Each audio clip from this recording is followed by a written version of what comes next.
You're listening to Brainwork Framework, a business and marketing podcast, brought to you by focus-biz.com. Business owners, entrepreneurs, our personnel, and work culture enthusiasts. With us today is a very special guest, Dr. Joey Faucette of Work Positive. He is the founder, he's an executive coach, a culture architect, and the host of the Work Positive podcast. His best-selling book, Work Positive in a Negative World Team Edition, is the manifesto for developing your positive work culture. He's spoken to thousands of people within companies, associations annually for decades. He's a prolific writer of over 1,000 articles and have been featured on websites like Fox News, CNBC, Wall Street Journal, MarketWatch, MSNBC, just to name a few. Dr. Joey Faucette, thanks so much for joining us today. How are you? I'm great, Chris. Thanks for having me on Brainwork Framework. I'm delighted to be here.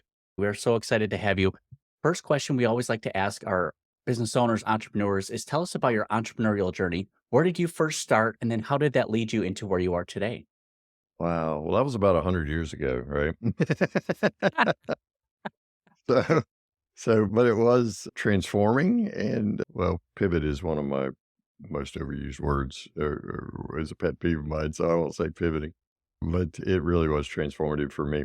I was like 9 years old and I uh, grew up in an entrepreneurial family, not in my immediate family, but well, my brother's an entrepreneur also, but we watched our grandfathers and grandmothers do the entrepreneurial thing, most of it agribusiness, but some retail as well. So I thought when you got to be a certain age, you just went and did your own thing, right? And of course, being a firstborn overachiever, I was ready to go at 9. So I borrowed a friend's lawnmower and did what every 9-year-old boy wants to do. You can make a fortune mowing other people's lawns. And that lasted for about half a yard. Because by the time I got through with half the yard, I couldn't breathe. And what we discovered was that my allergies, which we knew I had, were fixated on grass and mown grass in particular, Chris. So here I am, perfect storm, right? My entrepreneurial dream is dashed and crashed. Wound up in Duke University Hospital for a week. They gave up on me. My mother slept on the floor. I'm talking about a cement floor, just to be with me the whole time. And I remember one particular night when I could not catch my breath and I was coughing incessantly, literally blacking out from coughing so much, lack of oxygen. I remember her reaching up under the mist tent under which I was trying to breathe and her holding my hand and saying, "Joey, I'm positive you're going to make it through the night." And just her speaking that into me, I mean, she spoke life to me at that point. Obviously, she gave me life, but she spoke life. And just seeing her sacrifice, sleeping on the floor, what have you, to ensure my good health really was transformative for me. So I'm like, okay, as soon as I get out of here, we're going to go do something else besides mowing grass. So I came out and I swear within a week in my mailbox was this big manila envelope, like 9 by 12. And on the outside, had my name and it said Sales Leadership Club. Well, I grew up in Eastern North Carolina. I got this. It was grass mowing season. So it was like July or August. So there were inscribed Christmas cards on the inside of that, a whole catalog full of them, which is a big deal back then that you could get your family's name inscribed on a Christmas card. Today, it's a big deal if you get one handwritten, right? It's not emailed to you. So I go door to door as a cute little 9-year-old kid. Hey, how many boxes of inscribed Christmas cards would you like? And so I learned, instead of asking a yes, no question, you ask how many boxes do you want? I learned that pretty quickly. So my sales skills began honing then. I had yet to read Influence or The Power of Persuasion or any of those great books, but I was learning that a cute 9-year-old kid can smile and say, how many boxes would you like? And show Frosty and Rudolph and all those kinds of things, and people buy them. So I sold enough Christmas cards to get a 3-speed bike, which was Nouveau technology, more Nouveau technology, a cassette player. Ooh. Yes, I had a cassette player. I could like record my voice. That's when I became enamored with radio and things like that. And then I got a telescope. In all candor, I just got rid of the telescope a few years ago. And it was because it had dry rotted, right? Certain parts. But I could see the moon. And remember, when I was 10, July 20, 1969, Neil Armstrong set foot on the moon. So the significance of the telescope was huge for me. So that was the beginning of my entrepreneurial journey. Fast forward to today, I'm still positive I'm going to make it through the night. I'm going to live to fight another day. And so I just keep going. My greatest thrill in life is helping persons and companies really discover how to create a culture in which people look forward to coming to work on Monday as much as they do on Friday. That is so important, and we appreciate you sharing that journey. It's inspiring to hear the journey behind it, but also the pivots and the changes that you had to make. Unfortunately, it's tough having your dream shattered at 9 years old, but you Yeah. quickly pivoted and were able to change direction here, which is so important. Right. But work culture that you mentioned and staying positive at work, in my opinion, it's the most important piece that often goes overlooked by most companies, which just Mhm. leads to higher retention costs. They have to then train new employees, and it's something that is actually hurting businesses and career Big time. professionals as a whole. How do we focus positive at work, whether you're a career professional or a business owner? How can we stay positive at work? I believe that a positive work culture, in fact, it's just demonstrated through research and through anecdotal experiences we've had. A positive work culture starts and stops in your head. That's why I'm on the Brain Work Framework show, right? So often we depend on market conditions to determine our success. And so it's kind of like riding a wave or getting in an inner tube on a river or something. You're not actually creating your locomotion, right? You're just riding on some other, in those cases, some other hydraulic force. It's not necessarily that way. You certainly can soar higher with the wind at your back, but it literally starts and stops in your head. So during the Great Recession of '07, '08, '09, I was home more. I'd been out on the road. That was when we were all having meetings and, well, pre-COVID. And my wife looked at me one day, I'm home now. And she says, "Aren't you supposed to be traveling?" I'm like, "I love you too." And yes, I am. But the cash cow I rode has been slaughtered because all the training and development money went out. Nobody's having meetings. Didn't have any money to invest in people. So all those events went away. So I decided, okay, that was her cue to me. I need to take advantage of the time. And so seizing that as an opportunity, because as Dr. Norman Vincent Peale said, within every adversity lies the seeds of opportunity.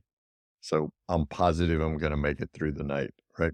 So I dug in and began studying the Great Depression back when depression was an economic instead of a medical term. And I found some persons who started companies either right before or in the teeth of the Great Depression, the worst economic conditions ever known on the planet. And those businesses still thrive today. So, Chris, I asked myself, what did they do? And the first thing they did was to capture their thoughts. They took captive their thoughts, as opposed to believing what everyone else is telling them is true. They began developing, if you will, muscle memory out of their mind. And so focusing on the positive, the flip side of that is filtering out the negative. So often Dr. Peele's work and others, Napoleon Hill even, think positive, right? And so I think if I spend enough time meditating and convincing myself I can dunk a basketball like Michael Jordan or something, and that ain't gonna happen. So that's the bad rap it gets. But literally, we know through neuroscience and so many amazing studies now relative to the brain, we understand parts of the brain better than ever before. We understand now we can focus our thoughts mentally and consistently so that you see what you look for. And that's true regardless of whether you're looking at something negative or something positive. And of course, we can banter about the definitions of positive and negative. But filtering out the negative means we're not playing some ninja mind trick to say nothing bad ever happens. What we're saying is, yeah, my expectations don't get met. Stuff happens every day. There's wars. We live in a broken world. Things get disappointed. Things don't always go my way. What do I do with that adversity? So in our 7 Keys to Work Positive coaching program, we literally teach you how to deal with adversity, how to expect it, how to engage it, and how to endure it. That's a part of that filtering the negative process, which frees up bandwidth in your brain to really focus on the positive. And success begets success. Wins beget wins.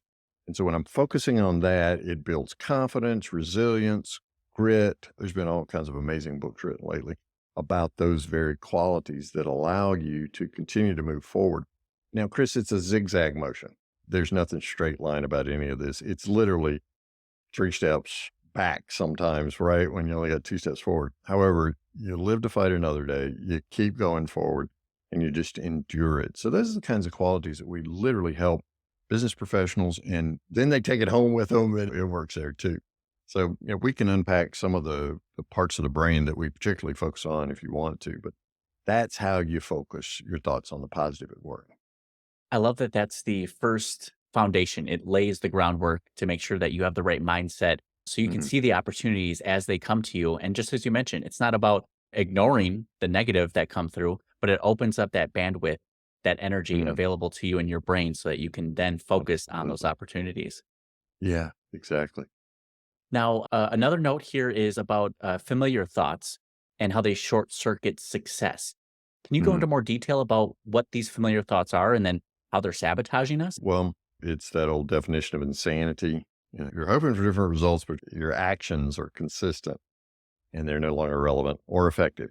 So that's what we're really talking about here. And all that starts and stops again in your head. If it worked last time, it ought to work this time, right? So your brain is either, and it's your choice here, it's either super efficient like a computer or it's lazy. And there's some days when my brain's lazy and other days when my brain's super efficient. So what happens is when a new idea is introduced, let's say you're in a team meeting at work and somebody says, what if? And of course, for some of us, those are fatal words because we roll our eyes and go, oh no, here it comes. Right. And for others of us, we lean in a little bit and say, okay, let's talk about what if. So when what if comes, and let's say that that idea is nouveau to us, or it's a new technology, or it's a new software package, or whatever it is that we're going to have to learn, right? Then we try putting it into a file folder in our brain. And I'm looking for a folder where this bit of information can exist. The affinity between that new bit of information and the current information is what I'm looking for. So I want as many dots connecting there as possible. So I can go, boom. Oh, I recognize that. And you see why it's either super efficient or lazy. If it doesn't fit, or if it's just tangentially related to something in a file folder, then I begin saying things like, we've never done it that way before. We pull an Eeyore, that'll never work, right? And we just keep pushing and we see that as negative. And what happens is in a VUCA world, right? It's volatile, it's uncertain. There's so much complexity and ambiguity in the world today. You really don't get to rest very long in familiar thoughts. Now, if you're wise, you understand that old dogs can learn new tricks, but first they have to unlearn the old tricks. And literally, that's unwiring certain synaptic gaps and connecting others, those neurons in those spaces. So the locked boxes have got to be opened up in order to receive new information. And I know I'm mixing metaphors all over the place here, but that's part of the point. So we encourage our clients to welcome unfamiliar thoughts. That is, just suspend your judgment for a second. Just give it a rest. Keep an open mind would be a common phrase that we've used. Well, literally, that's what you're doing. You're opening your mind up to an unfamiliar thought. Therein lies the pathway to success, because that combined with the emotional engagement with the work redefines the work. And I know I'm glossing over some big points here, but it helps you become more of who you are uniquely created to become. It helps you belong. Your mission aligns with the company mission. And then success breeds success at that point. But you got to let it go. You got to shake it off. You got to release it in order to receive the unfamiliar thoughts. So you want to avoid familiar thoughts and embrace the unfamiliar. By the way, on teams, collaboration is the best way to do that. And so when we talk generally about psychological safety in work cultures today, there are all kinds of metrics for that. But at root, we're talking about an openness to unfamiliar thoughts. And that can be a challenge for us. Learning It something is a new challenge. it makes us uncomfortable, and we're that positivity going into a situation saying, "Am I willing to learn this?" Keep an open mind. You have to be open to that because our brain will make room. It's gonna unlearn that Oh, yeah, information, for but sure. give you this new vast knowledge, which in turn just increases your value, allows you to output more, and then you can be more receptive to these new ideas and thoughts. Putting this all together, we need to talk about habits and actual action plans that we can actually implement Yeah. here.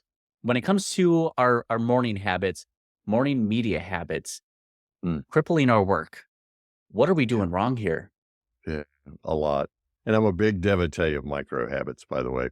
So often, and with all deference to Jim Collins, we need bee haggers. I call them the big, hairy, audacious goals. We need those. We definitely do.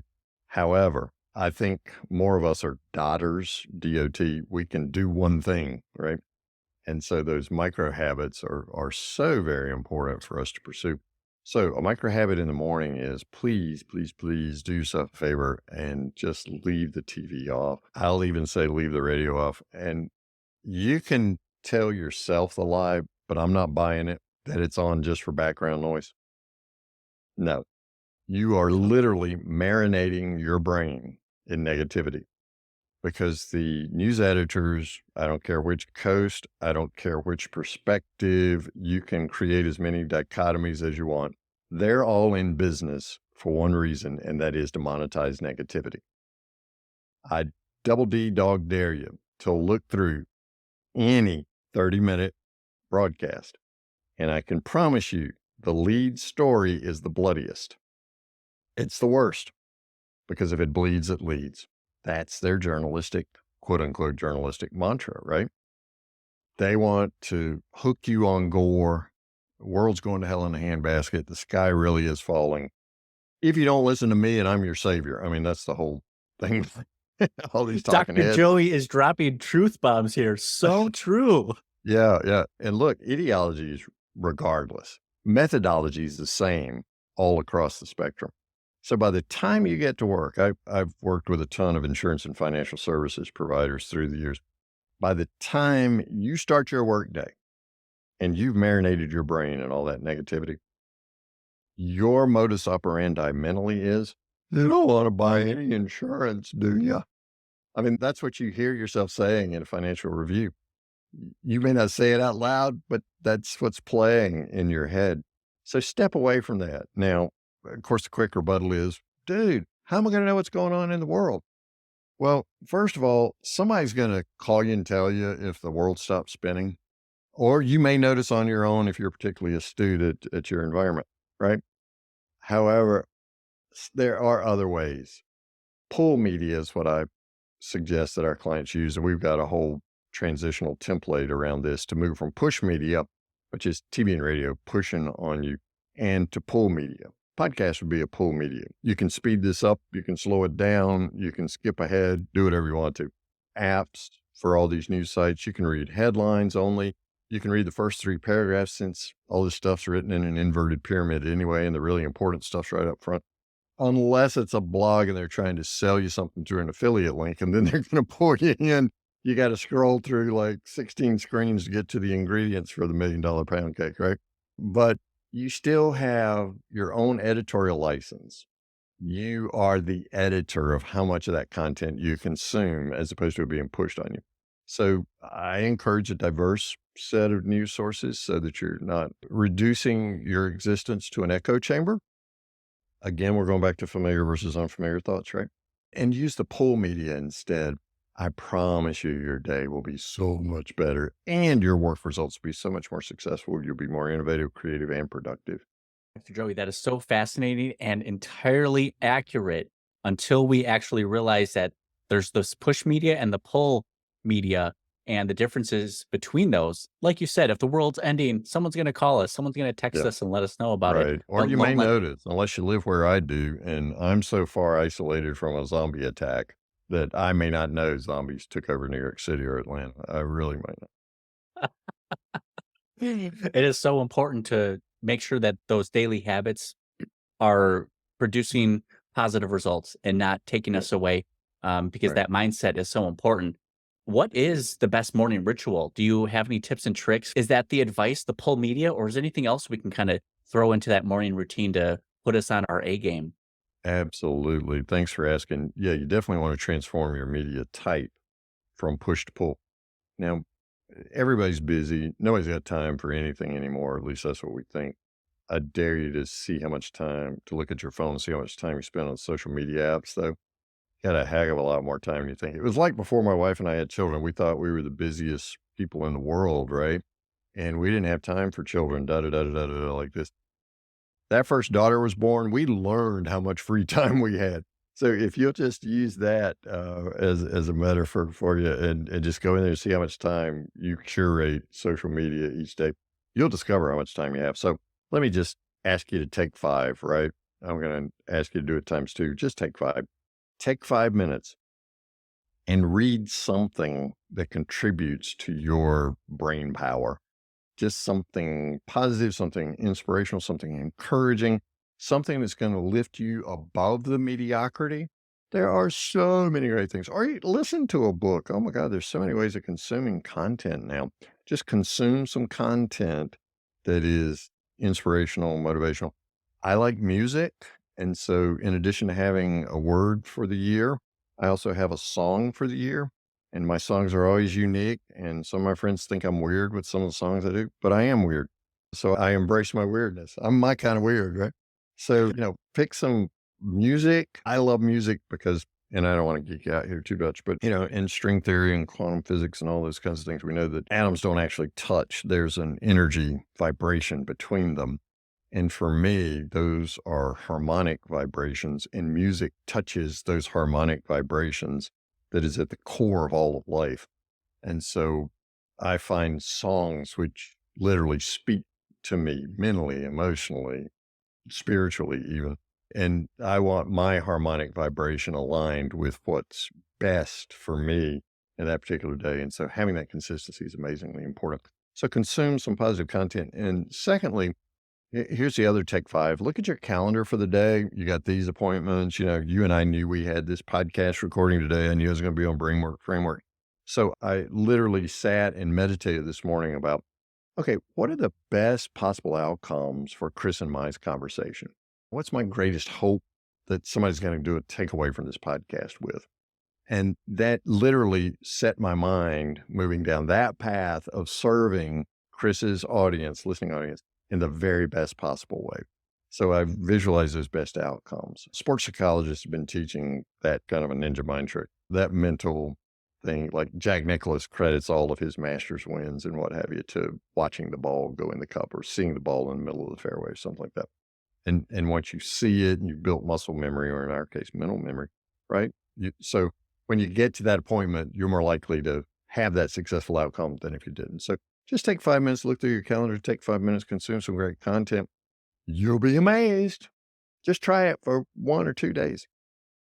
I love that. Such great advice here. And it's really going to set our workday up for success just by Totally. thinking it into existence. It's really going to have an impact. Now, we've set ourselves up for a great workday. We've had a Yep. great workday. What do we do in the evening time? Is there a habit that, can best silence our inner critic? 'Cause we all know that kind of happens. We can put ourselves down or we reflect negatively on ourselves or our environment. What Mhm. advice can you share with us? Yeah, thanks for asking that, because this is one of my favorite techniques. And you may have heard of this before, but I want to tell you why it works so well. I call it the gratitude diary. It doesn't matter how you do this. I use old school methods. You'd think they're from a silver, bald headed guy, right? But there is something about a pen and a piece of paper that concretizes thought for me in ways that typing into my phone or onto a tablet do not. So that's just what works for me. But you want to write down or type in 3 positive experiences from that day in your gratitude diary. Here are 3 things. I mean, every one of mine starts out grateful for, grateful for, grateful for. And I'm recalling the details of experience. Now, Chris, the more specificity you can drive down into these, the better. Because what you're in effect doing is reliving that moment, which of course does great things to your brain. You're dosing your brain, the dopamine, the oxytocin, the serotonin, and endorphins, right? That's DOSE. They're kicking in as you're reliving that experience. The other, and I think perhaps most important thing that you're doing is you're setting yourself up for a successful night's sleep. Sleep is important. You've read a bazillion articles and popularized psychology magazines and things like that. Okay, here's how much sleep you need. And yet we all know that the 3 a.m. terrors come around and you just wake up, bolt upright in bed, and your brain is like, game on, dude. We're going to think about everything you can't do anything about right now. And it's going to be at light speed. That's what happens with your mind at 3 a.m., right? And it's a common experience. So how do you tamp that down and how do you set yourself up for a successful night's sleep? Well, first of all, please, please, please turn that TV off, whether it's Netflix or whatever, or Amazon Prime, whatever you're watching, unless it's a March Madness basketball game, and then you got to stay up and watch that, right? But turn it off like 30 minutes ahead of when you want to go to sleep. That gives your brain some time to relax and step away from the phone and this incessant scrolling and trolling. We all know blue light messes with our melatonin levels in our brain, and so it keeps us awake, or you go to sleep and then you jerk awake. What you're wanting to do is seed these 3 positive experiences into your subconscious mind. Your subconscious mind can filter, well, it can actually process about 40 million bits of information a second. Your conscious mind can only do about 40 bits of information a second. That's still a lot of information, but it's kind of an underachiever. So the purpose of your subconscious is to act as that filter. Only let the stuff that's important to Joey through to his conscious mind, because there's limited bandwidth there and we want to be able to focus on that.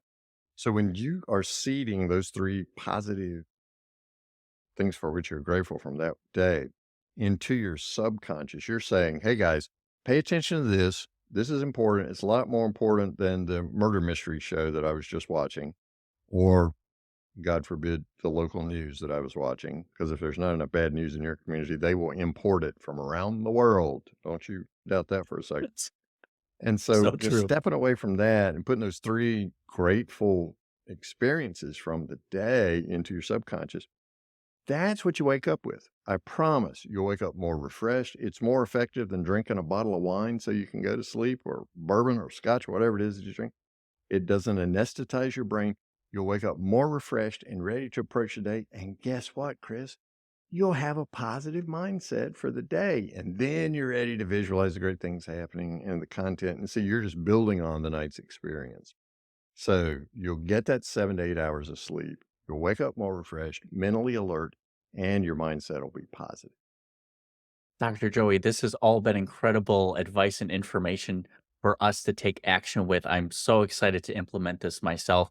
Working positive, staying positive. You went through the entire day, how to set us up for success, and even the night before, having a great evening and sleep into the next day. That's only going to compound interest and pay us dividends in the end. We only have a couple more minutes here. I wanted to ask, is there one piece of advice that you wish you knew sooner when you were younger that you would want to share with other entrepreneurs? It's going to be okay. That's right. It It's going to really be is going to okay. be okay. It seems like it's all going to hell in a handbasket and the sky's falling that day. But I promise you, if you'll just sit down and do the kinds of things that I'm talking about here, take 5 times 2 in the mornings, do your gratitude diary in the evenings, you will find ways of success. Is it zigzag? Yes. You can learn that growth lies just beyond the edge of your comfort zone. And it's okay to venture out into that no man's land or no woman's land where you've never been before, but it's okay. You will make it. Just keep going.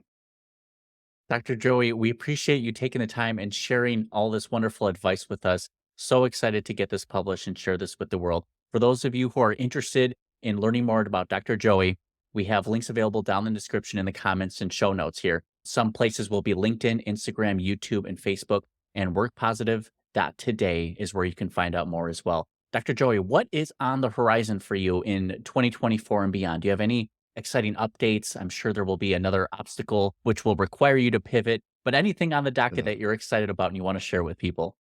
I really am excited. We are accelerating our team of people, the number as well as their capabilities, to help companies create a positive work culture. We spend 70% of our waking hours at work. 70% of our waking hours at work. So we're convinced that the redefinition of work that particularly millennials and Gen Zs are insisting on now, and rightfully so, is the most massive opportunity we have to capture the true joie de vivre of the human spirit so that people begin looking forward to Monday as much as they do Friday. And so work redefined is the excitement. And so we're rolling out the Work Positive Academy this year, the Work Positive Mindset, a mastermind group. Those kinds of things are just really thrilling me, to where we are connecting people literally all over the world who are wanting to work positive. Dr. Joey, I absolutely love that. So excited for you, the potential future growth that you have, but all the success that you've experienced already and your willingness to share that knowledge with us and the rest of the world. I already knew after chatting with you in the green room for about 10, 20 minutes, that I was like, I like this guy. I love this guy. He is awesome. He has the right mindset. And we're so excited that you were able to take the time to share that with us today. Thank you so much. Chris, I'm so honored to be on Brainwork Framework. Thank you so much for the opportunity. Absolutely. Thank you so much.